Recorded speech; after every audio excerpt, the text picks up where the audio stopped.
So hello and welcome everyone to another session of the Digital Marketing Club of the Shortcut. And today we have our special guest Emilia with us and my co-host Michelle with us. And I would give you guys the floor to introduce yourself. But at first I want to wait for a couple more minutes for people to join in, if that's fine with you guys. Yeah, Yes, sure. great. Okay, nice. So how are you guys doing? How is everything? I'm doing great. Yeah, good. So excited. It's my very first webinar. So yeah, thrilled. Nice. How are you guys enjoying this, the different weather and then coming so early, like it is like night so early. Like it's Yeah, so dark. Yeah, it's inevitable, the darkest month in the year. We need to accept it and like find happiness in many things we do. So I guess due to that, because I have been here in 3 years, so it's fine by me. Hmm. good for you. Yeah, I think it's Well, depressing. I have like 3 different lights here and I still feel like I'm in the darkness. So I still haven't been used to it. So good for you, Michelle. I will give the Michelle, would you mind sharing it to all of the Yes, different? I'm on it. Okay. I will also check if all of the different medias are working. Mhm.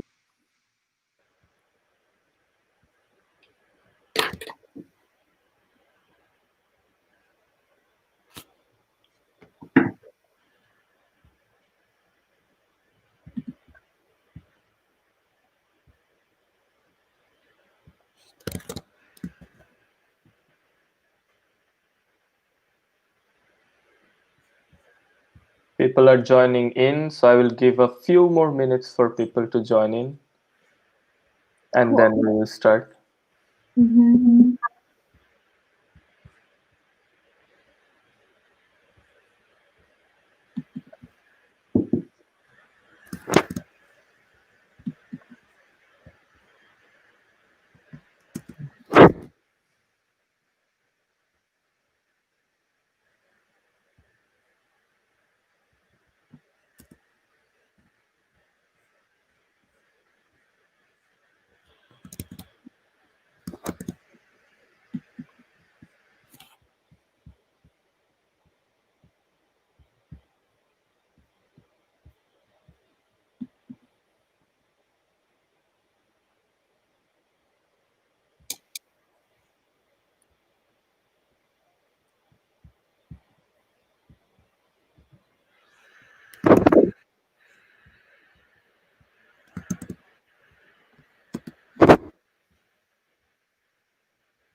Okay, I think now we can start.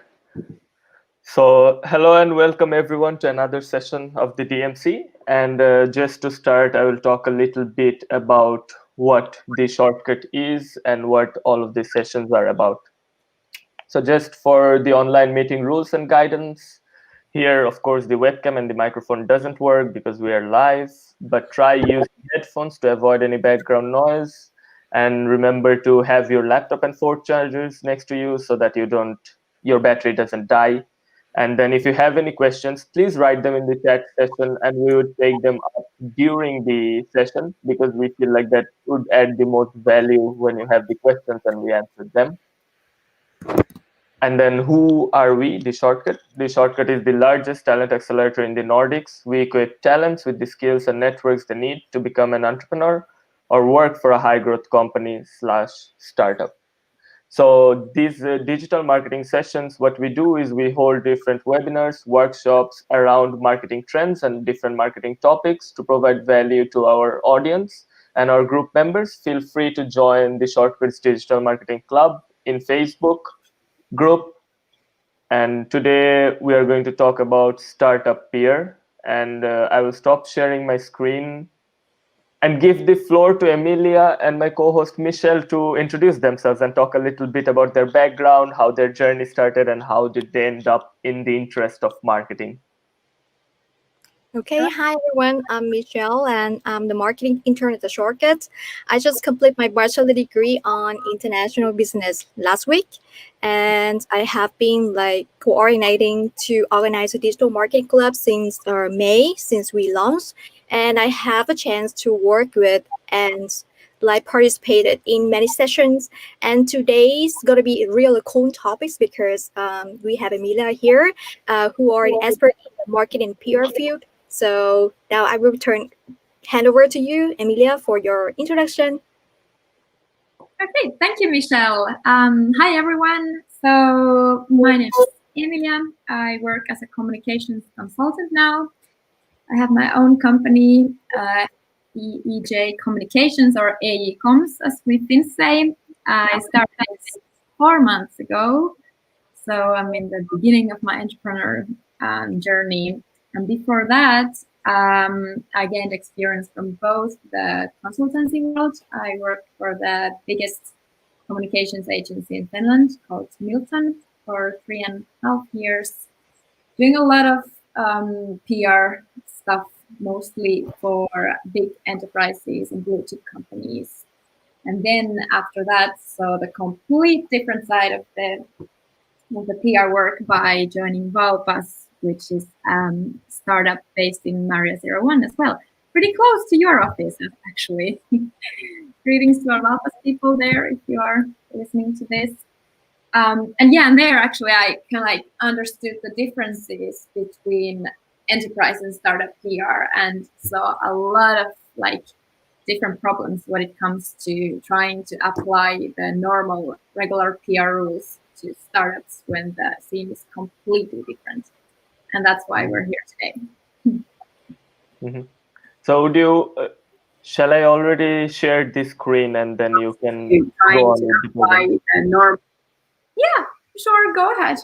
If you don't have anything else to say yourself. No, that would be fine. I think we can already get into the whole topic and start the session. And also for the audience, they can ask the question at any time that they like. And then I would just have to cut you off and then ask you the question and show it on the screen so that it's easier. Yeah, okay. Okay, here we go. Yeah, so here's the introduction. I think I already explained almost everything on this. If you have any questions after this, feel free to contact me. I won't sell you anything. We can just discuss media and communications and all things content marketing.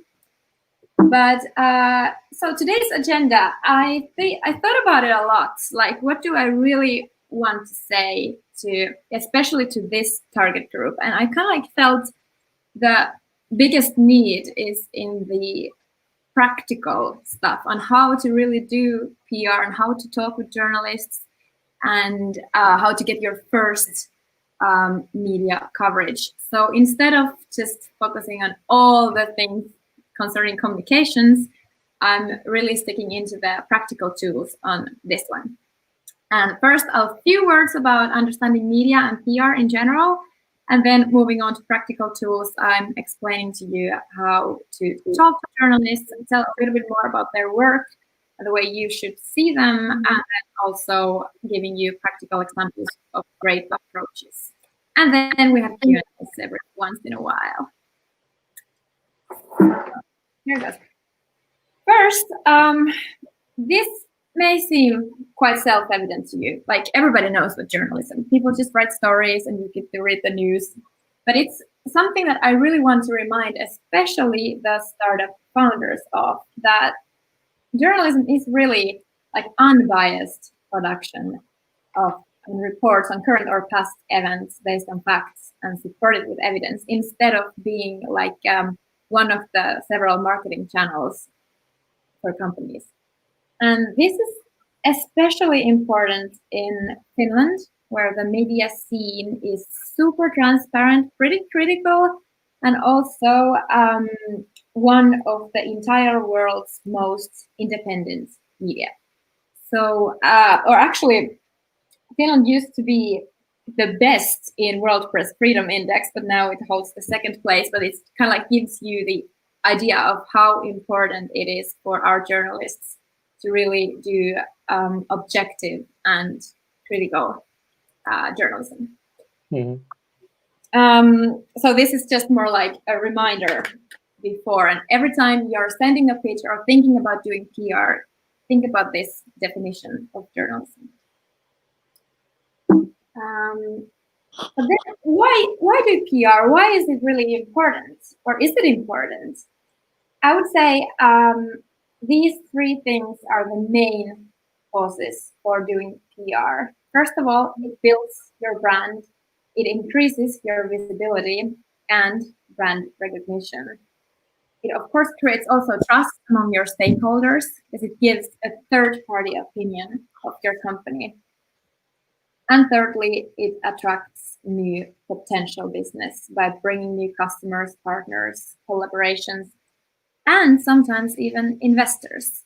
So I would say that doing PR is very important for startups, but it's not necessary for everyone.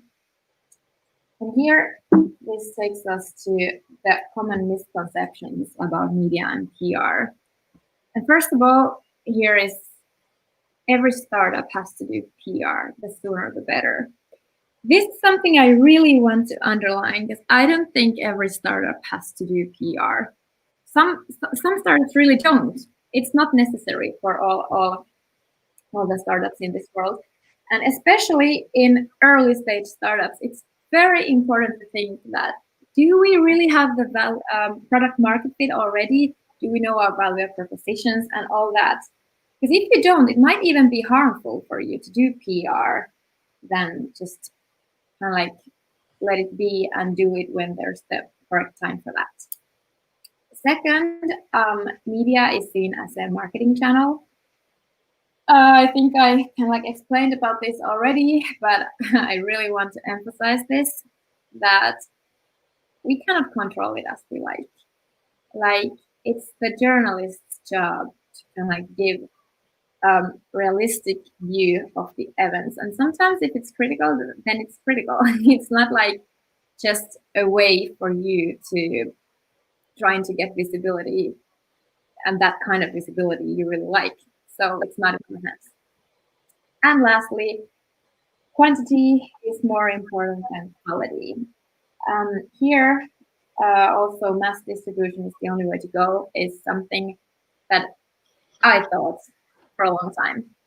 When I worked with enterprises at Milton, I really kind of like got the best practices of PR that kind of like the starting point was that we are interesting, we're an established brand, so of course we do a mass distribution and everybody will write about us. But when joining a startup and kind of like trying to do it from this perspective, I pretty quickly noticed that nope, that's definitely not the way to go. It's more about finding the correct journalists, the ones who are like genuinely interested in your field and about you, and then creating a relationship with them instead of just doing like mass distribution and spamming all the journalists that there are. Then, oh, sorry, go ahead. Yeah, I feel like it is just like, like the different online communities that, you have to be a part of the ones that are interested in the kind of field that you're in the kind of industry that you're in, rather than just spamming in every single community that you get into. So, Exactly. so I think that is very much similar to that kind of concept. Mm-hmm. Yeah, for sure. Yeah, I agree. Then I wanted to ask one journalist's opinion on this, because of course it's always good to have like different perspectives. And I already had a hint, but this is exactly what she also said, that most of the times your workday is so busy that you really don't even have the time to open the emails. And when you do, it's not very satisfying to find a lot of pitches that aren't related to your field at all, like at all. So imagine being a journalist and getting like hundreds of emails and then just finding out like 1% of them being really valuable to you.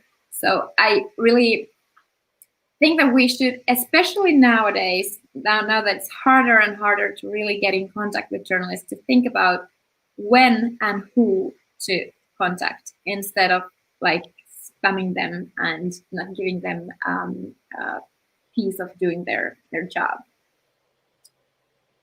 And unfortunately, this journalist source of mine told me that she gets a lot of these cold pitch emails and seldomly even opens them if they don't come from a reliable sender who she knows in advance or gets the tip from a colleague.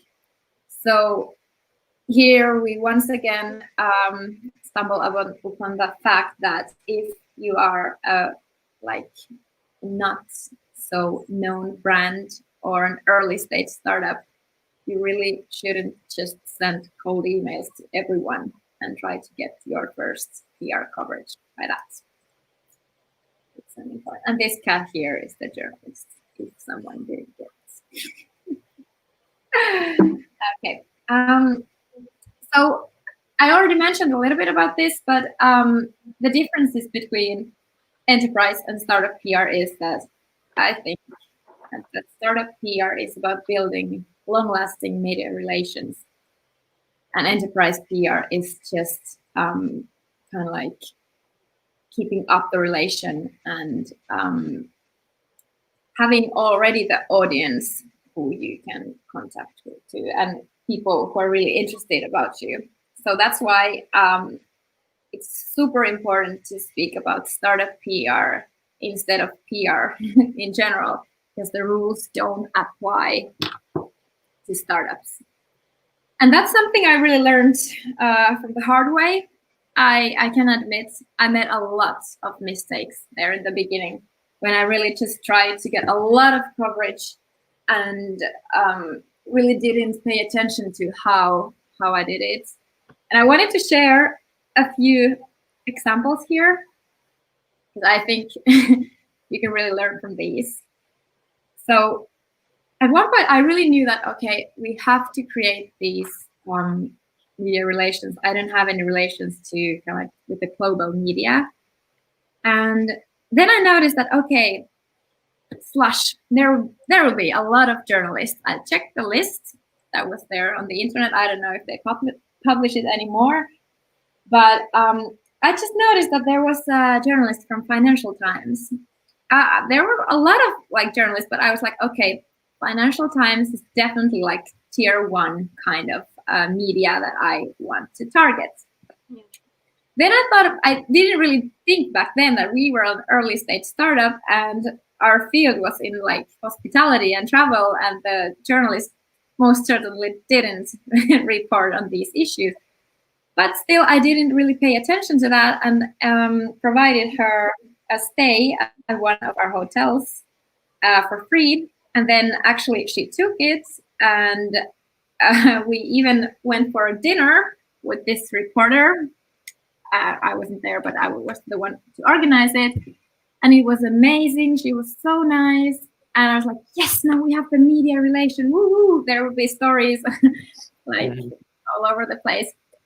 But there weren't still to this day, even though we texted and saw each other and were in touch, and she was very nice to us, but our product just didn't fit to her kind of like portfolio. We weren't interesting to her, but I knew that before I started doing this. But instead of kind of like waiting for the more proper journalist for us to appear, I was like, okay, I need coverage now. Let's do it with the Financial Times. And it was a waste of money and time and resources and all that. So when it comes to building these media relations, it's like something that we should understand is that it takes a lot of time and effort. It's not like it never happens overnight that somebody really is like, okay, I bonded with you guys. I'm definitely going to report everything you're going to do in the future. So, and also when you said like you gave like the free stay in the hotel, was it also a part of just your value provision and not like anything asking back from her? It was just something that you wanted to do to get. yeah, there's the ethical part of that as well. It wasn't like I didn't ask. I wasn't like, okay, we pay this for you, and then you have to cover us. But Exactly. of course, it kind of like adds the assumption that, okay, now that we're doing this for you, maybe you could do something for us. And I did it to another Slush journalist as well, and he actually replied to me like, that's against my own work ethics, like you're like providing for me for free. And I think that especially in the Finnish media scenario, it's like they're like super against everything like commercial, and the criticism is very, very hard there. That is very interesting to know, because because my also guess was that, I mean, I would, if I wanted my company to be in, I would have also done the same thing. If it was a restaurant, I would have invited them to eat in the restaurant for free and not ask for anything else. And then in return, I would think that over time, when we build that relation, maybe that is coming up in the future and not right now. Yeah, exactly. I wanted to point out that example because I think there are like several things that I did wrong there. Like also the timing. I sent the message like, I don't know, a week before Slush, and for some reason she still didn't have any accommodation. So I think it was like stupid from my point of view, kind of like rushing into it, and then not to think about that was it a perfect match or wasn't it? It definitely wasn't. And then thinking about the ethics, like the fact that it might not be so ethical, and it works for influencers, but not for journalists. So we have one question from Madhuparna, which is, have you faced journalists who are seeker for PR packages and benefits? How do you tackle with them? When I worked at Milton, there was a few freelancers who always wanted free stuff. So kind of, yeah, but I don't know if there's anything to tackle with, because then if you feel like you can get some advantage of it, then you can send them free stuff, like freebies. Especially in B2C, it's like very convenient. We did that a lot, like sending ice creams or coffee or, I don't know, body lotions. I've sent so many different things to different journalists, but I don't know. I wouldn't see it as a problem because, it's like, if you think about how little time and effort it takes from you and how big the benefit can be, I think it's definitely worth doing it. But of course, if you have someone who's like always asking for free stuff, it's not okay. And then you just have to point it out. Like, so it is more like, understanding what value you're getting in exchange, and then going in like, okay, so yeah, this is the kind of value I want, and I'm ready to spend this much or apply this much. And that is really an interesting point, like all of these things, because I think like, what if someone tailored, like understanding that what your journalist likes at most, like going in his tweets, going in his LinkedIn, Instagram, Facebook, and understanding like this, let's say for an example, like this is the favorite brand that he always shares or like she always wants to use, and just giving that kind of gifts. And like it's a very nice strategy, I think. Yeah, I think it's exactly about getting to know the journalist and what are their interests and what do they want to write about and which medias they cover and all that, instead of just spamming your message and trying to get it like ad hoc. But yeah, there's one more thing I want to say about the media relations, that in the ideal case, in my opinion, the same journalist covers the news from one startup from the very first funding round, like pre-seed to exit.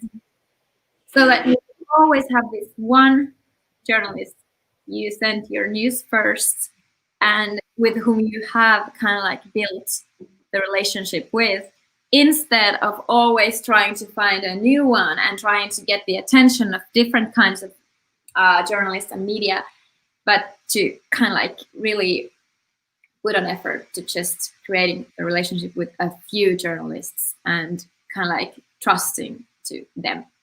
I think that's very, very important in startup PR, especially. Yeah. Also, another thing about this building a relationship thing is I can like admit it's not easy. It's not easy to just kind of like create a relationship out of nowhere. If you don't, like my journalist friend said, they don't even open your emails. Like, what's that kind of relationship? So their important thing, once again, especially in Finland, but also globally, is to be visible even before doing PR. Like, Twitter is the main, I would say, the main channel or social media for journalists to appear in. And you can be there as well. You can discuss with journalists. You can kind of comment their tweets or share or retweet or like or whatever to gain their attention. And then at the same time, you're kind of like growing your own thought leadership there. And then you can even get noticed by them instead of you being the one who's in touch with the journalist all the time. So sometimes it's good to kind of think outside the box as well. It's not just about contacting them, pitching on email, but to, yeah. Exactly. Like when you were saying like about this whole email thing, that even some of them won't even reply to the email, and it made so much sense to me because, like, why would someone just want to feature me and no one else while I'm getting like 100 emails every single day? So I think the background work, the hard work has to be done before connecting through LinkedIn or different social media and just providing as much value as possible. And it just doesn't have to be in form of gifts and bonuses or something, but rather it can be in the form of just connecting with them, saying like, I like your work, I like this, and these are things that could improve, or these are things that I feel like I connect to, and going deeper into that relationship. Yeah, exactly. Yeah. Then there are also other things before doing PR. I think I mentioned briefly a few of these, but let's go through these quickly. First of all, you really have to make sure you're ready so that you have a product market fit. It's so important. Imagine finding results on Google about your company that you cannot even recognize anymore because the product market fit is just so different, or the positioning or whatever. So in some ways, you really have to have an established brand before doing PR, or that's like what I can highly recommend. Then you should also have a communication strategy, because when you start doing it, you kind of like cannot just stop to the first media hits. You have to know what your KPIs are for PR, what's your goal, why would you do that, and also like to see what kind of news would you want to see of your startup. So you kind of like have a bigger vision of what you're really doing instead of just doing one pitch to certain media. Then this we talked about pretty much already, but also follow and take part in public discussion, because both you and journalists may find each other on social media. And it's a great way to start a relationship and kind of like get noticed without being annoying or too pushy. Then media monitoring. This is important because you have to find the correct journalist for you, not just some random one to spam with, but the one that's genuinely interested in your field. This is so important, so important. And then lastly, to be prepared to commit to PR, because once you start doing, you shouldn't just stop. It seems weird if there's a startup who has gained a lot of media coverage, let's say, for example, about their funding news, but then just disappears completely for 3 years.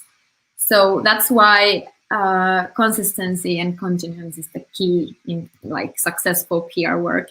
And then it might be actually quite risky if you just do that one PR campaign and then a complete silence just appears because it doesn't seem that good for the public. And for example, potential employees or investors or whatever. So that's why I really cannot emphasize this enough, that when you start, you should really have a long-term kind of like plan and goals for the PR work you're doing.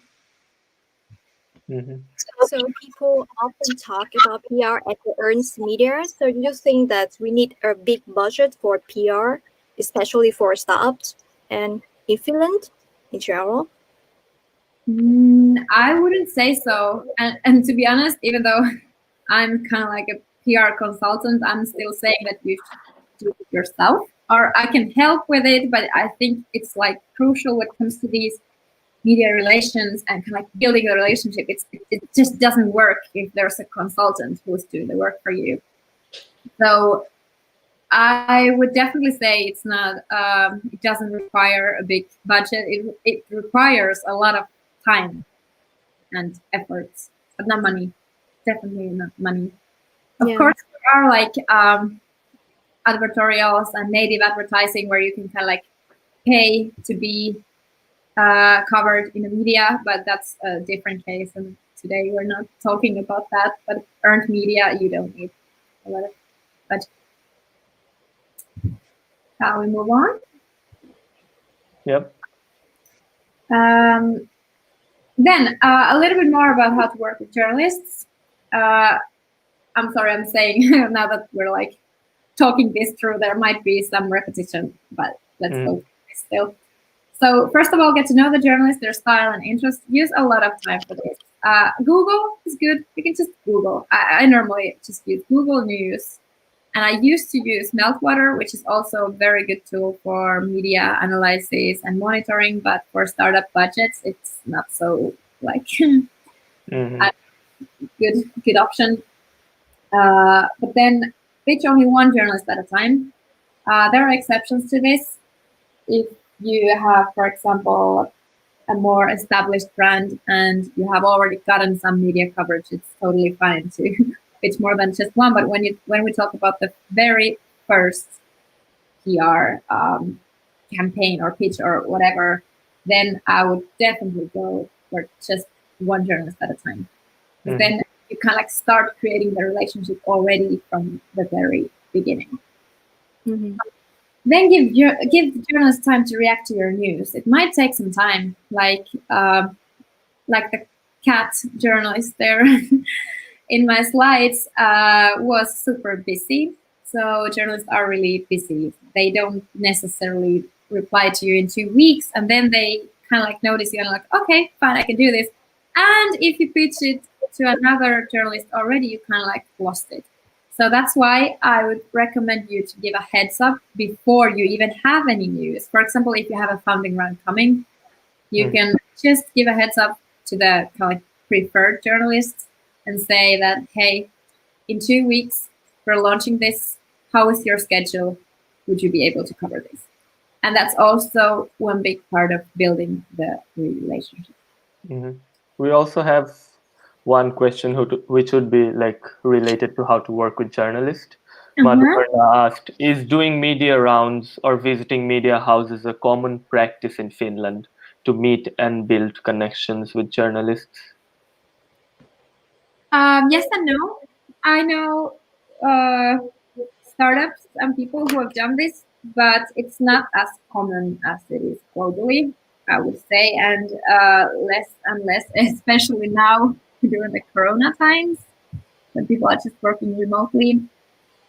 But for example, a friend from Slush has done that, and it seems to be very, very efficient way of kind of like maintaining the relationships. But I don't have any experience on that, so we can't really take a stance on. But I would say it's maybe a good way of doing it. Yeah. Then we have another question from Yutesmita that is it okay to reach out to journalists and pitch your company without any big funding news, but to talk about your work, especially when your work is related to social causes? Yes, definitely. If the journalist has the right profile and if they are really interested in the social causes they're working on. So here it's all about finding the perfect match. Once again, it doesn't. You don't really need to have big funding news. I don't think that's necessarily when doing startup PR. Like, not so go for it. Okay. Yeah. Now we can carry on. Okay.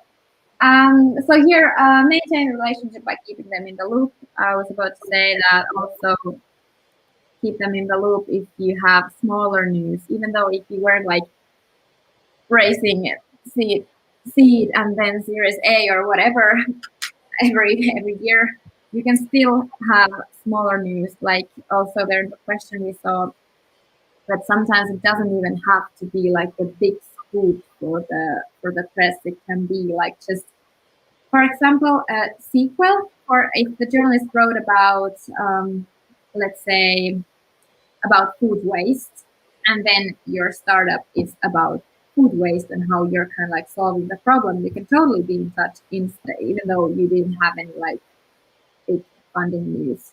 So it's like keeping the envelope, and you still have to know that, of course, it doesn't always go through, but it's kind of like the idea behind it that you're providing more new information and you're maintaining the relationship, even though you didn't have that big like use. So I would say it's still very important. And yeah, last but not least, remember that the journalist's job is to provide relevant information to the public, not to be your marketing guy. So here, for example, I've heard that, or actually I have own experience about an interview that was done with the startup founder, and then the journalist wanted to check that is the interview okay, to see the quotes, but nothing else. He could actually see the entire text, but you can't really pay attention to any of the text, but just the stuff that you've said yourself. But instead, instead of just saying like, okay, this isn't good, the startup wanted to change the entire text because it wasn't according to their marketing materials.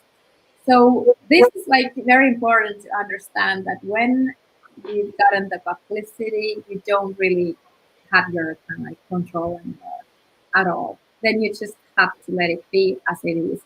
And you have to always be prepared for also critical voices. That's what just happens. And if you do PR, you have to be prepared for that. There's no other way. Yeah. Okay. Then moving on to more practical stuff. Sending your first pitch. Like I said, it has to be a well-picked journalist that has written about the same kind of stuff you're about to pitch. And then you have to have quality content. The content has to be really well written, has to have a good angle, not filled with different like old newsworthy stuff that you have, but more like a well thought one angle. And then have background information attached, for example, a press release or an FAQ or whatever that would be needed for the journalist to cover the story. For example, different data journalism is growing a lot. And then a photo is available so that it's as easy as possible for the journalist to cover the story. I wouldn't recommend you to follow up like right after it and say like, hey, did you read my message? and really write about us? No, don't do that. But more like if you have something new to tell, something to add to the pitch, it's totally fine to follow up. I follow up quite often, and I have cases when if the journalist hadn't seen the message, but when they saw the follow up, it actually they wrote about it. So it's necessary. I can recommend you to do that. Then still no coverage. Then these are the reasons I would think that might be the reason. So too little time to prepare. If you rushed it, if you didn't give the journalist time to prepare for the article or kind of like pitch it to someone else because they didn't reply to you, or kind of like said, for example, that okay, we're publishing this next week, do the story before that. So always give them enough time. Then lack of focus and too much stuff in one pitch. So you shouldn't, even though you had like many newsworthy stuff that you really would like to share, you have to kind of like decide just one and then go with that and hope that that's the correct one. If it wasn't, you can try with another angle another time. And then no news is no news. For example, this week I wouldn't do any PR if you think about the news currently. For example, today it's a terrible news day. It's all about politics. So sometimes the timing is very crucial as well.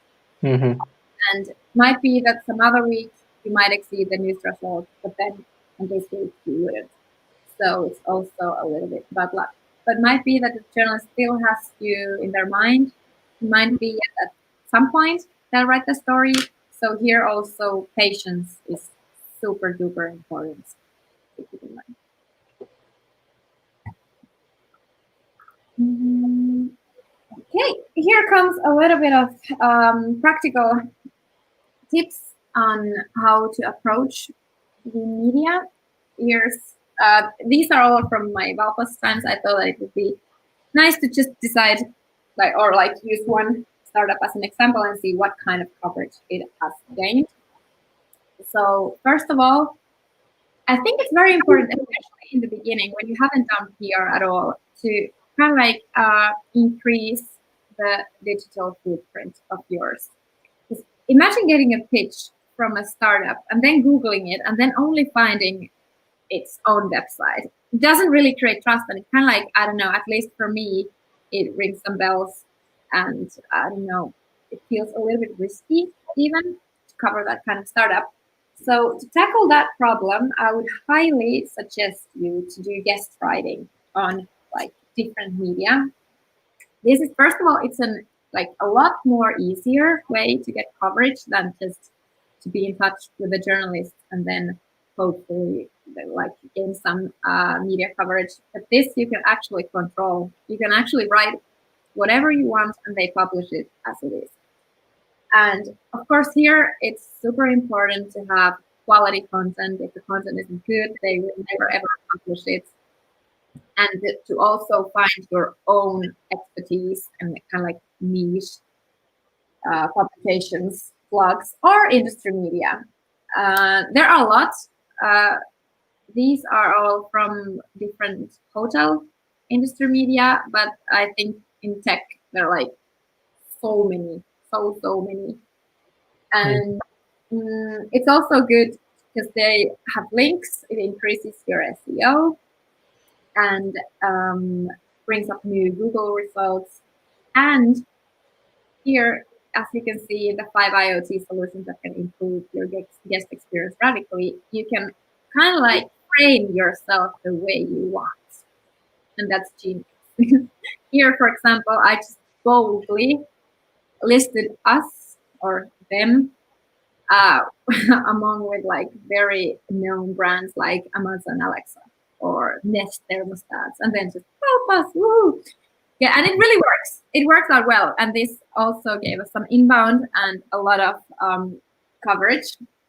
And also another last important thing about these guest writing pieces is that they go viral. For example, the one about IoT solutions was published in 10 different media, even though I published it just in that one industry media. So even though they are smaller, a lot smaller, and the target group is a lot smaller as well, still it might kind of create a snowball effect and then increase a lot in your visibility and then create trust, and then you're a little bit one step closer to getting the actual media hits from journalists or writing pieces about you. Yeah, and also I want to say about the sustainability of the hotel world. There it was, I was following the discussion, and then it was published in several different hotel media, all things concerning sustainability and more green actions. And I was okay, I have to write a column about this because this is apparently kind of the thing currently. So it's I can't emphasize enough the importance of following the discussion. Mm-hmm. Okay, how much do we have time? 15 minutes. Okay, a unique founding story. Here, this is in Finnish. Important thing is a relatable founding story. and pitch it to just a selected journalist and provide an interview with the founder. If you provide an interview, it always increases the exclusivity. And even though this was actually in the time when we were publishing our funding news, but I still didn't want to do the press release just about the funding news because I didn't think it's interesting enough because it was just a seed round, I think, like small seed round and not so like, at least if I was a journalist, I probably wouldn't have picked it up. So that's why the founder had a really interesting story on how he kind of like made it up and where the idea came from. So that's why we built an entire pitch about how the startup was founded and what's the story behind the founder. And that worked really well. It went through in other media as well. And actually, we used it even after releasing the funding news because there's something in relatable stories when you have, like, for example, here it's about getting bed bugs from Indonesia and then kind of like coming up with a with a new solution for that so that wouldn't happen. It's relatable and kind of like, at least for me, I don't know, it puts a smile on my face when I read stories like this because it's just worked out pretty well. Okay, lastly, I have an article sequel. Here I was following the discussion as always with Google News, just Googling something like hotel, bed bugs, travel, or something like that. And then I found this article about getting bed bugs from traveling from the Points Guy, which is a really big travel media based in both UK and USA. They have different versions. And I couldn't even find the summer hall, the journalist's contact details, which is, by the way, pretty common and one annoying thing when doing PR if you can't really find the contact details.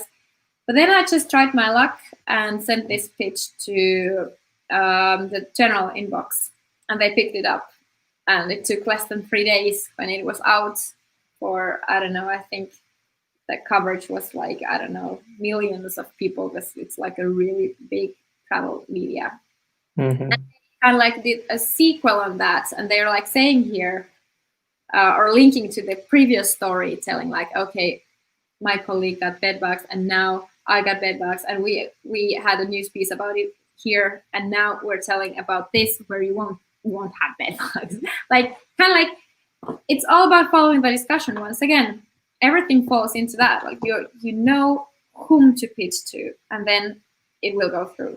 But if I would have just sent randomly a pitch about Valpas without mentioning like, hey, by the way, I noticed that you've written about this. By the way, we might have a solution for that. This would like fit in this spread, or explaining it completely. Then I don't think they would have picked it up.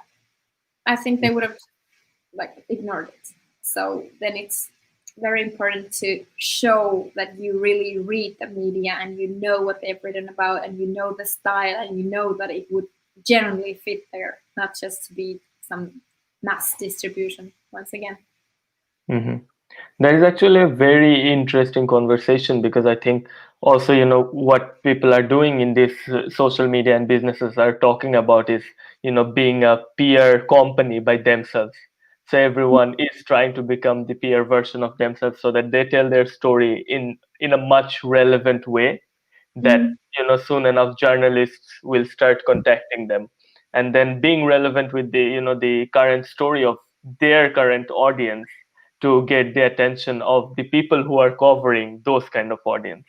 And that is really interesting, because like this news journalists, they were already covering this kind of story, and then you went in and you just made them feel the same relatable thing that you felt at first. And then this person is actually relating to our story, and we can cover them because this story will be the interest of our audience also. Exactly. I think that's the best way to work on that. And that's also something the journalist friend said, that this is the way she just covered some Finnish startup story, just by doing like a sequel on the other article she had written, and then kind of like continued. Yeah, Yeah. that's really interesting. Yeah. Then this is just a recap about what we've talked before. I had a lot of more do's and don'ts, but I wanted to focus on these 5 on each, because these are the ones that we talk today. So first of all, nurture the media relations. Don't jump into bed with everyone. Then pitch to an identified journalist who's genuinely interested in your field. I think we've talked about this so much that I don't even have to do a recap about that anymore. Then provide valuable and trustworthy content. Also, the quality in the content is so important, because nobody wants to, because it's like too big of a workload for the journalist to rewrite your piece completely and not finding any valuable from the previous text. So that's why I think it's very important to pay attention to the quality as well. Then follow the discussion of your field actively and provide journalists with tips that aren't necessarily even related to you. And this works well, for example, in Twitter, like we spoke, when you can like nurture the relationship as well and show that you are on top of this field and know what you're really talking about. Then also, when you have the journalist in the loop, reply quickly and be available. Always have a certain person who's in charge and who will reply when the journalist needs that. Because in the worst case scenario, you just miss it because of that. So yeah. And don't pitch too early.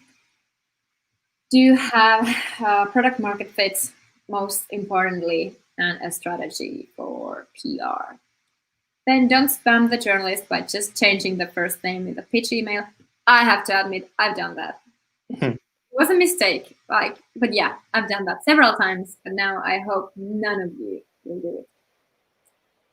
Don't lie or bend the truth in your favor. This is important because I think, of course, especially with startups, you kind of like want to frame it optimistically. You want to look good in others' eyes. So that's why I think many startups tend to say, for example, like, we just cooperated with the leading supplier in our field. But if it's not really leading, but some small player in the field, you piss off the journalist. They're not buying it. They're not stupid. So that's why I really hope that we could get rid of this habit of kind of like emphasizing too much or exaggerating the facts and then end up actually lying or bending the truth too much and then doing it like that. Then don't expect the article to be exactly you want it to be. Give the journalist the piece to do their own job and be happy with it instead of trying to control it too much, because there's really nothing you can do. And then lastly, don't disappear when it's time for additional information or an interview. This has happened as well, and this also occurs when something negative happens. For example, let's say you have a communications crisis and you have to give comments to the journalist. It has happened that then there's a total silence, nobody picks up the phone. And then you, first of all, end up ruining up the relationship, because it might be even your go-to journalist who wrote about your funding rounds or covered other stories about you, but they also have to cover the negative stories. If something bad happens, it's on their kind of like responsibility to be open about it and be transparent.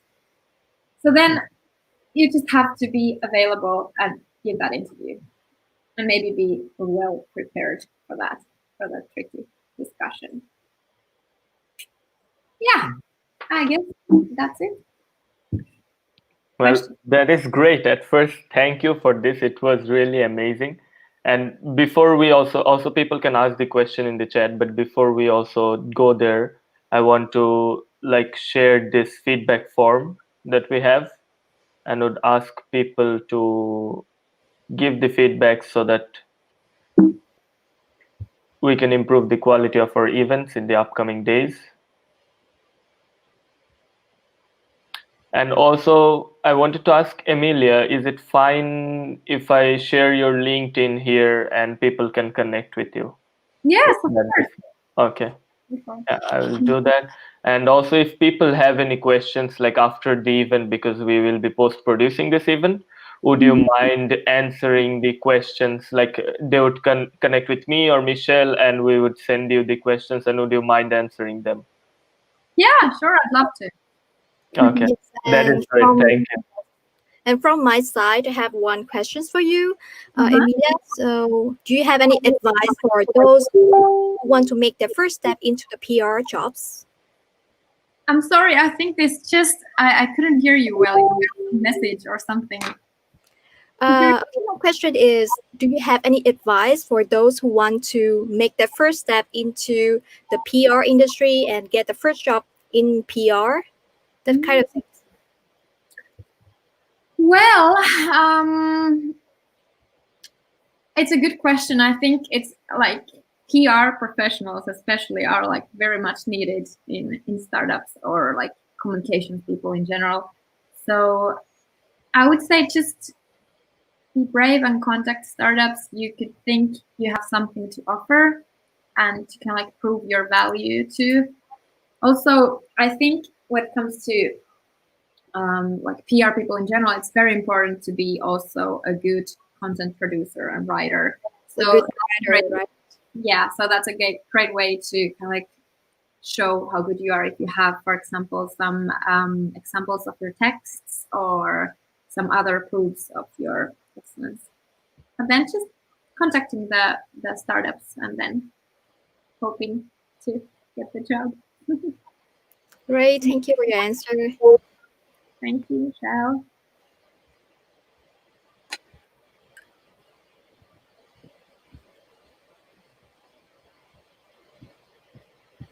And you did your PR in-house before, so now you're studying your own company. So what can you like describe your experience when working both in PR as an agency and as a like consultancy PR company like that you working at the moment?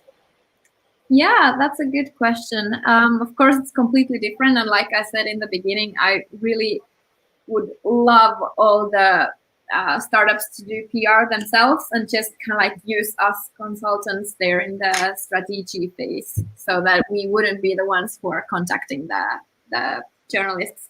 I've done PR to a few clients already with this company, not also at Milton, but now at EJ Communications.